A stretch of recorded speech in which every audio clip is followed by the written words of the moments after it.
So if you guys watch my Browns coverage and you're kind of familiar with my Cavs coverage, I always like to bring on new guests, new voices, some that you've heard, some that you haven't. This is a dude who I've been seeing around in this Cavs space, and I think he's one of the best, youngest dudes out there. I don't know if he's younger than me. I don't know. You feel old after a certain point. You just keep doing this. But Tony Pesta, how you doing, man? What's up, man? Thanks for having me on. For the record, I'm 24, so I don't know if you consider that young or not. I feel old, I'm so 28. We wasn't even in yeah. high school together. You know what I mean? It's crazy, man. It comes at you quick. But thank you. I appreciate that. Thanks for having me on, of course. Definitely, definitely. All right, so the Cavs season, it kind of ended. I don't know if it ended for them the worst way possible, but when it comes to fan reaction in sports talk narratives, it definitely ended in the worst way possible because like it left so much to be desired and so much to be frustrated about.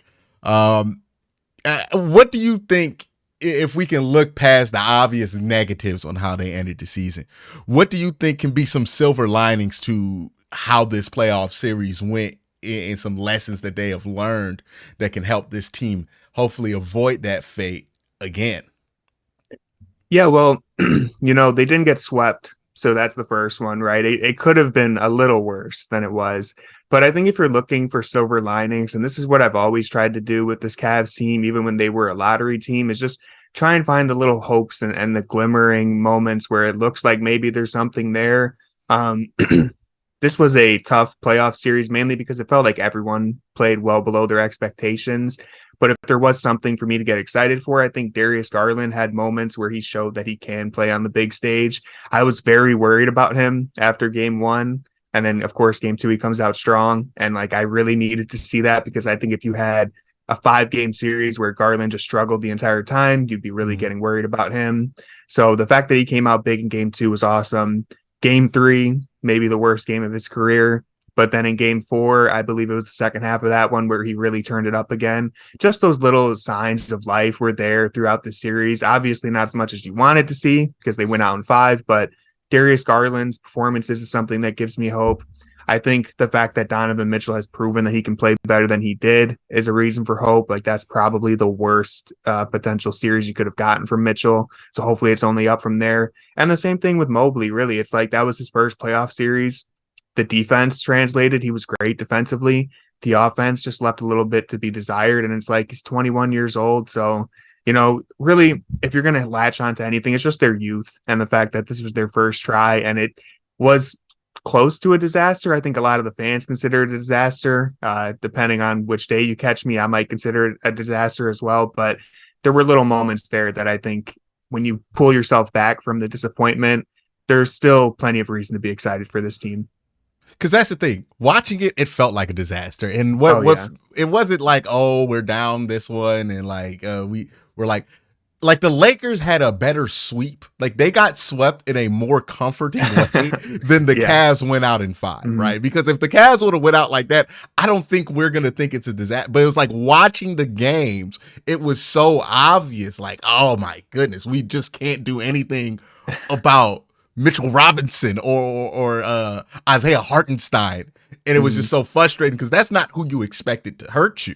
But yeah, you brought up Darius Garland. I thought it was interesting, right? Because there were points in game two. Obviously, he had he had an excellent game two. And then game 4 and 5. And yeah, he did have those bad other 2 games. I mean, the fourth quarter was really the only thing that was that was really that bad in the first game, right? I think he just didn't take any shot attempts. But game 2 was actually bad for him. But there were moments, I think all in the fourth quarter of those games where he decided like, I'm going to try to be the best player in the court, which I appreciate it, right? Because it just never felt like anybody tried to do that on this team, even including Donovan Mitchell, where it felt like after a certain point, he just started to shy away. Does that, like, I know this was probably as bad as Donovan could have been in the playoffs, but does what happened at this series, and then you compound that with what happened at the end of the Utah run, does that start to give you a little bit more concern about Donovan in these moments, since it has been 2 years in a row that we're talking about him not living up to expectations there? Yeah, I think it's really interesting because his career so far in the playoffs has been such a mixed bag. It's like he's been incredible and then he's been what we just saw recently. And I think, anyone who's concerned about that, I would definitely relate to them. But really, I think it's just the reality of having a player like Mitchell who, at his best, he's arguably a top 10 player in the NBA, second team All NBA, but he's still a perimeter oriented player. A majority of his shots are coming from the 3-point line. I think he attempted 10 threes per game. And whenever you have a player like that who isn't Stephen Curry, you're going to have these series and these moments where the shot just isn't falling. I forget the exact number, but I think Mitchell shot like 25% on wide open threes or something during this first round series. And it's like, that's just kind of the variance you have with these perimeter oriented players. And one reason why it's so difficult to win with a guard as your best player. And not to, jump topics, but I think that's why everyone is putting most of their faith in Evan Mobley in terms of this Cavs futures, because it's really difficult to win with a perimeter oriented player. And I think as good as Donovan Mitchell is, we have seen it now twice in a row with him, where it's like, if that 3-point shot isn't falling and you don't have spacing around you, it's really, really hard to have an impact. And he's certainly not the type of player that's going to impact the game on the defensive end. So, I understand why you'd be concerned. I think the reason why I'm less concerned is because my hope is that Evan Mobley will be the guy who's the best player on the championship team, not necessarily Mitchell. Although I do think Mitchell could be the leading scorer on a championship team, but that's kind of a weird territory there. Yeah, it's kind of like a weird thing where it's like AD and LeBron kind of like, okay, like Yeah, AD exactly. was the best player in that bubble championship, but we all know. And there is something too, like we're watching it now with Jokic.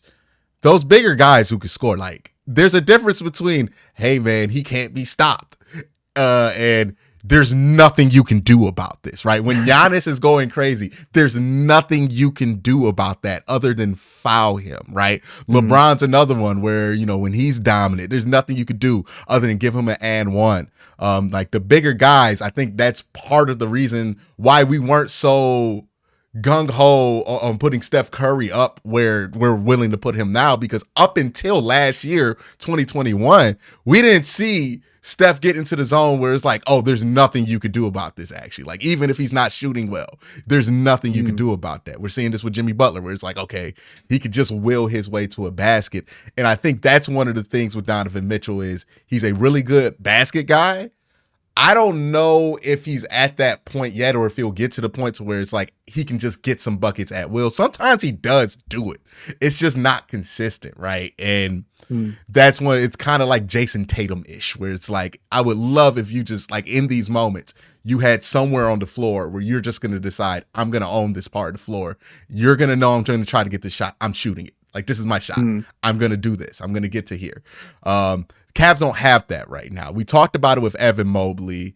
I've always contended this team will be at a championship window when Evan's the best player on the team. And I think some people confuse that with like who's going to be the highest point scorer on the team. No, Donovan's probably good. Donovan or Darius might be the highest point getter on the team. But Evan's got to get to a point offensively where we feel comfortable throwing the ball to him if we need a bucket, because that's what we need him to develop into. It's always interesting talking about Evan and Darius because people forget, like, Darius is what, 22? Yeah, I think he just turned 23. So, I mean, crazy. And Evan Mobley is 21 years old. I think football breaks our brains with this, where we see guys come to the league at 23 and they're usually like, they can be pretty good early on. And we think every league should have guys be that good early on, but like every other league doesn't work like that. Baseball, guys can be like 27 and be rookies. In basketball, like it's literally you're drafting guys at 19. They might change the rule to where it's 8, or did they already change the rule to where it's 18 in a couple of years? I'm not sure. I know they were doing looking a double at draft. That. Yeah, because there's supposed to be a double draft at some point, but they're so young. And when you go back and look at some of these guys, like I was looking at Chris Paul, I was looking at Carmelo Anthony. You look at their first all NBA team for these Hall of Fame level players. It usually isn't until year 3, year 4, sometimes year 5. Like Giannis we forget how long that took Hmm. until he truly became Giannis, right? And with these teams, we forget how long these teams stay together until they start having success. Like you look at the top of the East, at least seeding wise, right? Milwaukee's been together forever. The 76ers have been well, Joel's been there since what, Hmm. 2016, and they've moved pieces around him since then.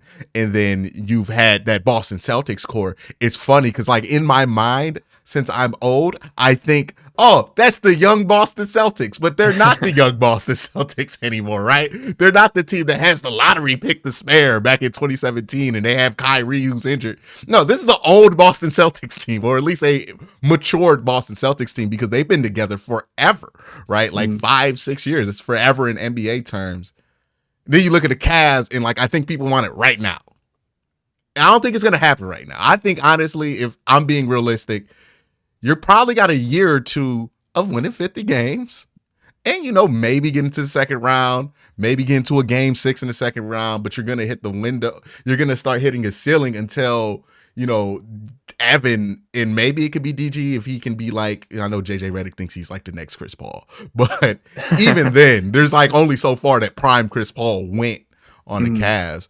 But with Evan, it's like if he develops into what he can be, which is anything really, because he has this fluid athleticism, great defensively, then yeah, you can see where this team has a championship ceiling.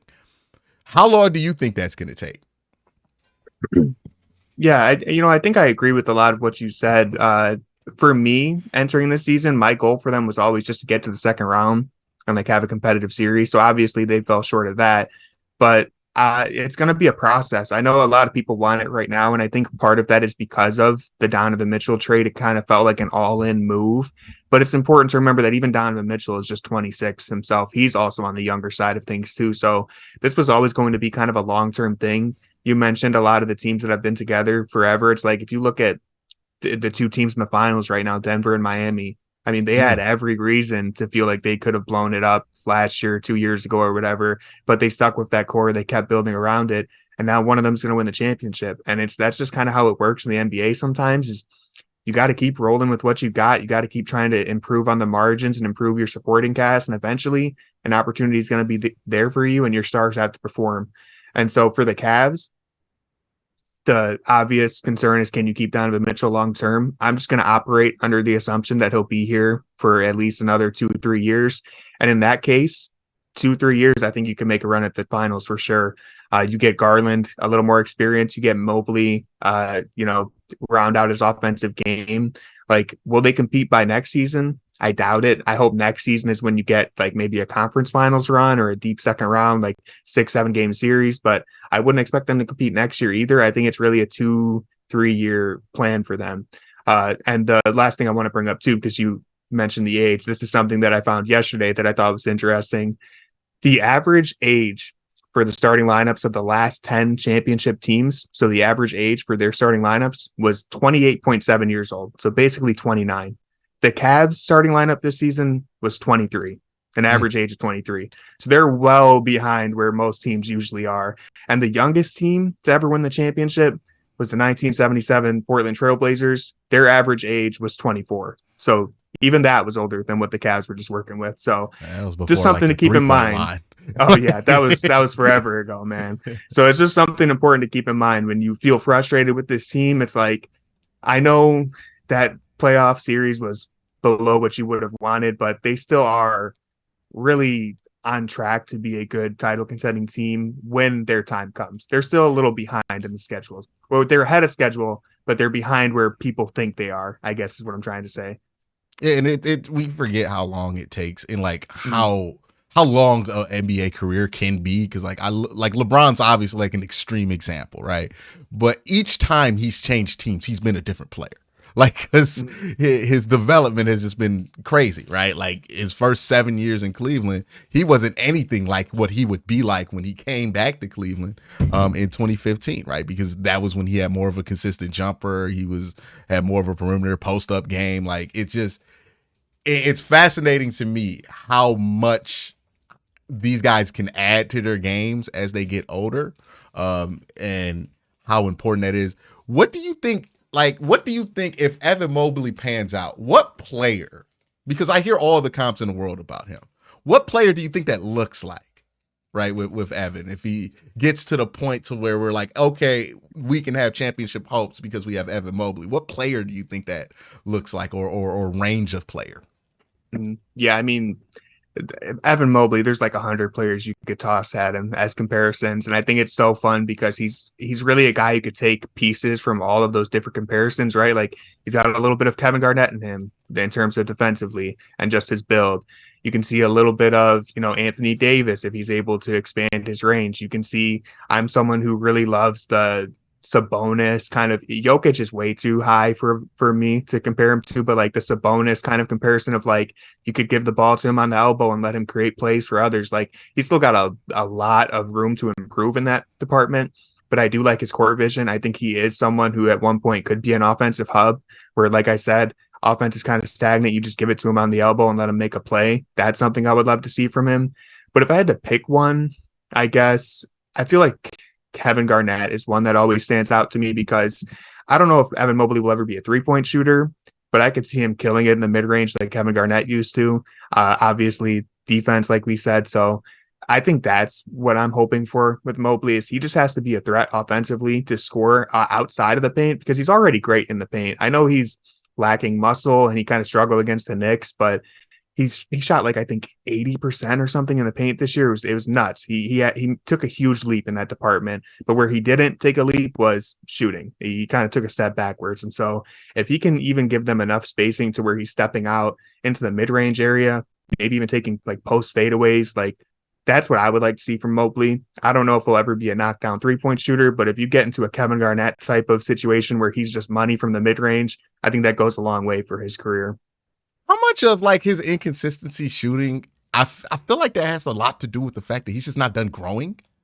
Like Yeah, that could be it too. his body's just changing, and I think you see this with guys where it's like their body changes so much, and like body weight matters when you're trying to shoot a basketball. Like, I think they did a study where it's like the worst foul shooters are usually the heavier guys because it's like it just affects your balance when you're in the air because you're just so heavy. And he's getting used to what his body is going to be, and you can tell like some guys are skinny like KD, they're never going to get big, right? And you can kind of tell that from day one, even though KD's not as skinny as people think. Like if you saw KD in real, you wouldn't call him skinny. But like you could tell with Evan that he's probably going to get a fair bit bigger, right? He looks more on the Anthony Davis side of, he was real skinny in college, but he's probably going to fill out. So maybe that has to do with a lot of like his jump shooting inconsistencies, and that's not going to change until he turns like 25 and gets like the same body that he gets to work on over the summer. And then because the form looks fine, like it's nothing mechanically looks horrible with it, right? It's not like a Giannis situation where you look at that three and you're like, no way you can get that off. It's not mechanically anything's wrong with it. I think this is more like, okay, he's just super young. Like, and he just takes time. He reminds me, like I watch Evan Mobley and he reminds me of like an 8-year-old where like they're growing into their body and like they're like awkward because they don't know how to step yet. And that's kind of how you feel when you watch Evan sometimes. And we see this with like the dribbling issues, right? Where sometimes he'll just lose grip of a ball for no reason. And it's like, okay, I think he's just not done growing yet. Again, we forget. A lot of what we see for Evan Mobley was when he was a teenager. It's insane to think about. But it's one of those things I'm like, okay, I think this heavily affects like a lot of the things we're complaining about with him. And if those things kind of come together, then I think he could be a tremendous player. I always thought like more on the AD side for him, like a really good defender. If he grows into his body, he could be a bit better of a shot blocker. And then kind of an offensive threat, like in the paint, but an inconsistent jump shooter. Hopefully a little bit more healthy, right? Than AD consistently. But I think if he gets to that point and then we can have DG be, if he just gets a little bit better, that's already enough if you have a Donovan Mitchell there. And also I think another thing to remember is that the core of this team is probably going to change around some names, right? Like all those teams I mentioned before, they have switched around a lot of key players. When you look at this Cavs team now, Do you see anybody who you're like, okay, they're here now, but in like 3 years, this might be somebody we have to target to let go of? Yeah, I mean, I think it's a tough situation, especially with how Jared Allen performed. Like that seems to be the guy that everyone's the most ready to move on from, and he's the one who I would take the closest look at. I'll probably run it back with him this year if I was Kobe, just to see if we add more supporting cast and like better spacing around him, would that help? But of the core guys, Garland, Mobley, Mitchell, Allen's probably the one guy you have to look at closest if you want to move him. As for everyone else, like I love Isaac Okoro. I've been a big Karis LeVert defender, but like if you have an opportunity to move them for something that makes sense, you probably take it. And then the rest of the bench, like I'll trade for almost anything at this point. Like I'm sorry, I love Jetty Osman too, but like I feel like at this point we know who he is. If he was ever going to help the team, it would have been this playoff run where he got thrown in there and he really couldn't do much. It's like you can trade them for anything, even if it's just second round picks, something to get a little more in your war chest in terms of making a bigger trade. Like I probably move any member of that supporting cast. Like I said, Allen is someone who I still believe in. I would like to see what happens if you move someone else and get some additional floor spacing around them, like a true wing, like everyone wants with this Cavs team. Okoro, someone who I have a lot of faith in. I think if there's a deal out there a year or two from now where you can get a veteran player, just someone who can shoot the ball, maybe that's what you do. Same thing with LeVert. Like, I think the fans are in panic mode already. The Cavs and Kobe Altman seem to be a little more relaxed and patient. But if next year ends the same way, I think that's when you go into panic mode. And that's where you trade someone like Allen for whoever to come in. And maybe he's not a better player than Allen, but he fits better, right? Like Miles Turner, whatever, trade targets people will throw out there, LeVert for Tim Hardaway Jr., all these deals where it's like you're probably losing the trade in terms of you're getting a worse player in return, but you got to shake it up at some point and you got to try to rebuild around that core. I don't think they're at that point yet, but those are the players who I would consider moving first. Like Garland and Mobley are untouchable. Mitchell is only tradable if you think he's going to leave. So the other guys are who I would consider moving.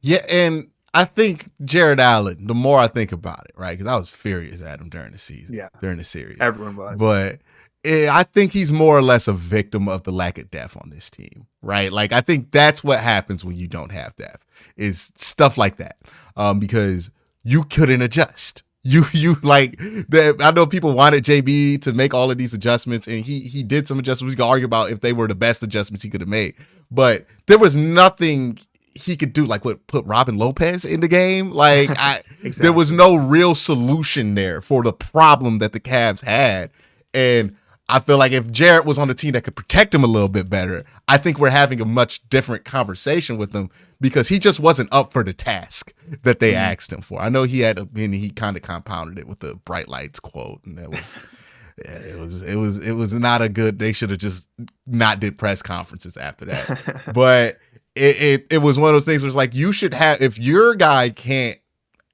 handle Mitchell Robertson, you got to have somebody that's playable that can go out there, especially when you're running out Evan Mobley and Jared Allen. And I've said this before with Jared Allen, and I said this with Evan Mobley. Like, Evan Mobley is a tall person.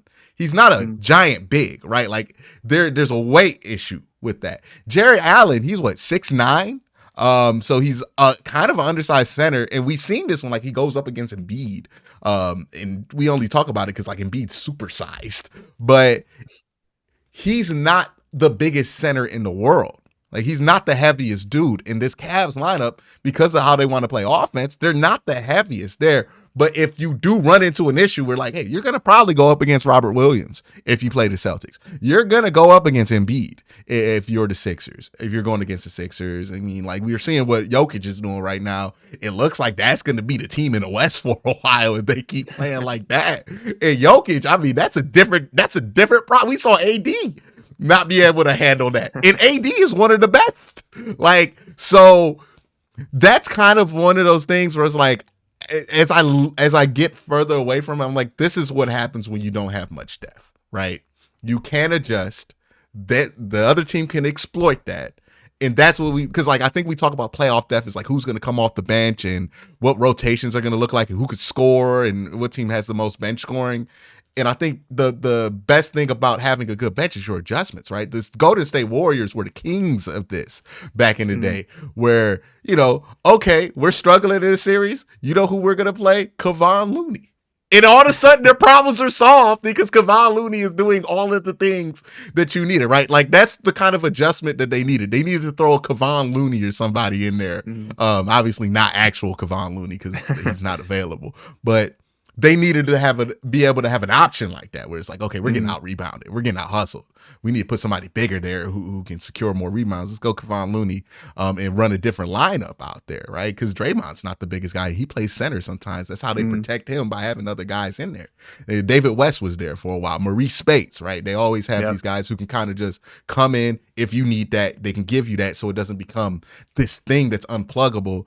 And that's where I'm like, I'm not going to demand that Kobe does anything drastic in the offseason, but I think this is important because I think the issues, if I have to point the finger at somebody, I would say the finger would be pointed at Kobe Altman, because that's more or less why I'm like, okay, we can complain about them not getting the wing. We can complain about them not getting this or that, but the lack of options that led you to be taken advantage of by a team like the Knicks that lands on Kobe Altman, right? Because you were meant to win one type of way, and in the playoffs, you gotta win like 2-3 different types of ways, and you gotta be able to adjust like in that. And one series is gonna be, Lamar Stevens heavy. Another series might be Donovan Mitchell heavy. Jared Allen might be able to help you in the series, right? If you're playing against like the Hawks or a smaller big that he can handle and be able to play his game off of. So that's where I'm at with Jared. I'm off the trade him train. I've been on the trade him train. I think I'm off of it now, at least for this year, because I think you just probably needed to have more options, right?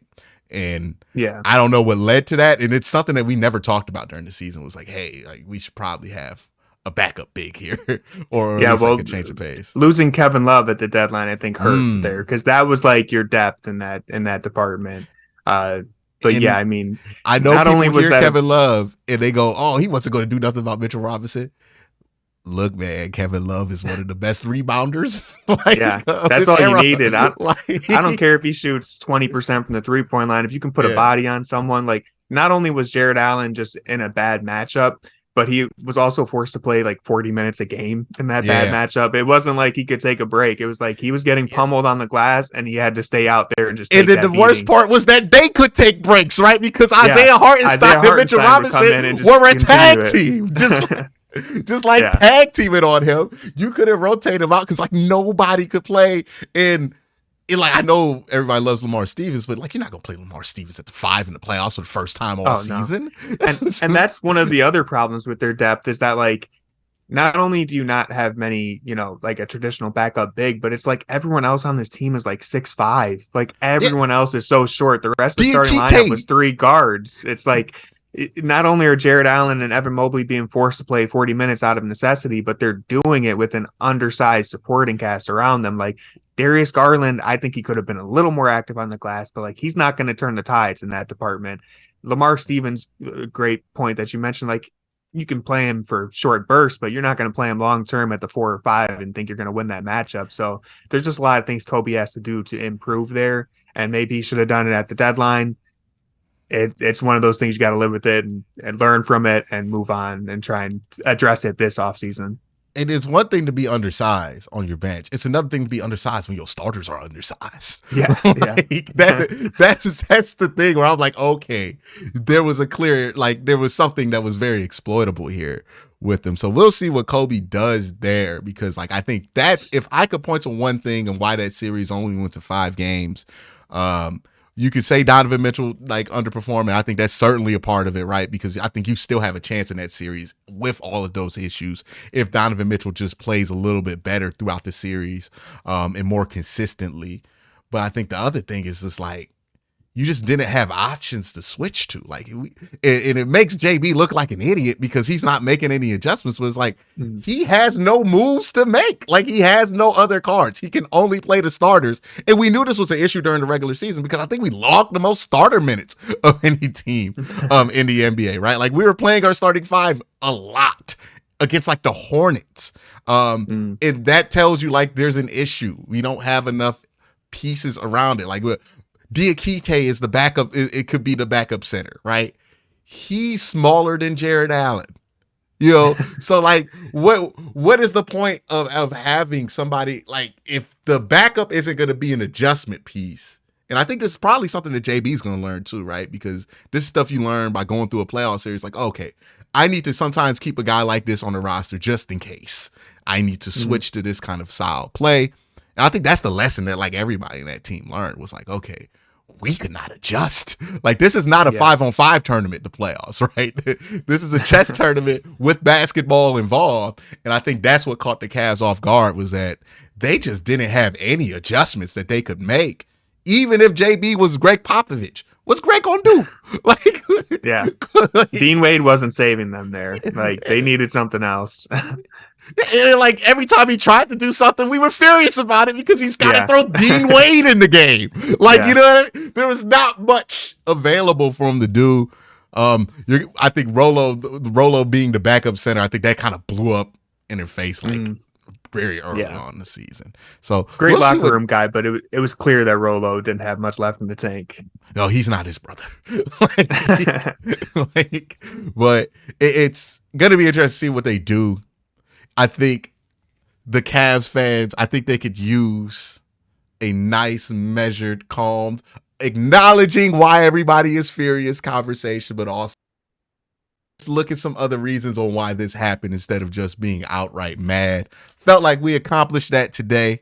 Make sure y'all check out Tony's YouTube channel. He does great breakdowns and other videos there. I've been checking them out. Make sure you check them out. With your on YouTube, I always forget this because it's new, is at Tony_Pesta there. Make sure you subscribe to him. He's probably got some videos that if you watch this channel, you've definitely seen before. So, check out the subscribe, hit that button there. Anything else you have to say, man? No, thanks for having me on, man. It was a blast. Love talking Cavs with you. So thanks for having me. No problem, man. Everybody have a great day. Have a good day.